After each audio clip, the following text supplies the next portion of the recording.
crazy. But I was a kickboxer.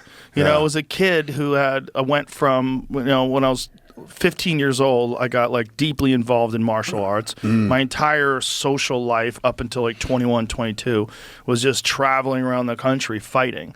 And so I was feral. Like my mindset was just, just didn't fit in. Yeah. I couldn't wear a suit jacket and pretend to be the guy. Did you ever notice? I wasn't that guy. Right. Hello, sir. It's great to meet you. Things that I thought were funny, other people would think were fucked up. But my fucked up friends would think were funny. And those are the ones who talked me into doing stand-up. But they were equally fucked up. Did you start stand-up back then? In Boston, in 88. In 88? Yeah. Right on. Yeah, and I went to Early see Kinnison in 89. I got to see him live in 89. I got to see him 3 times. One time when I was working. Wow. So I was working at Great Woods Center for the Performing Arts, and he was performing there. Wow. And I got to see him live. I was a security guard. It was this place in Mansfield. Yeah, the whole Taekwondo team that I was a part of. Is that what you did, Taekwondo? Jobs. Yeah. That's what I used to compete in. Oh, no kidding. Yeah. Where'd you compete out of? Junchong. Where was that? L.A. Okay. Taekwondo. Yeah. Yeah, I fought in L.A. when I lived in Boston. I fought in Anaheim in the Nationals. Right on. I traveled all over the country competing. That's all I did. And one of the guys who worked with us, one of the guys who trained with us, got a job as a security guard. And the guy was like, "Hey, do you know any more guys who know how to fight? Like, we need more guys like that to work for us." So they just hired a bunch of us. Right.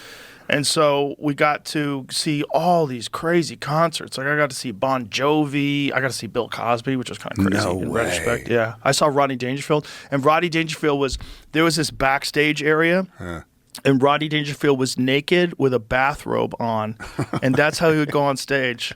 At the end of his career, like Rodney would go, and by the way, murdered. I mean, I was fucking had people on the floor. Laughing. Yeah. He was probably, I don't know how old he was in 89, but he was old. Yeah. And this fucking guy was just on stage with a bathrobe on, naked. And killing he had a it. Giant hog was like hanging out of his fucking pants. And he was just hanging out, smoking pot, and then he would go on stage with a bathrobe on and just kill. But because he wanted to be comfortable. How did other comedians feel about him? Oh, they loved him. They loved him. Everybody loved Rodney. him. Rodney was one of the most universally loved comedians because he helped other comedians. Yeah. Like Rodney Dangerfield, he did these things, the Rodney Dangerfield specials, like Rodney and Friends.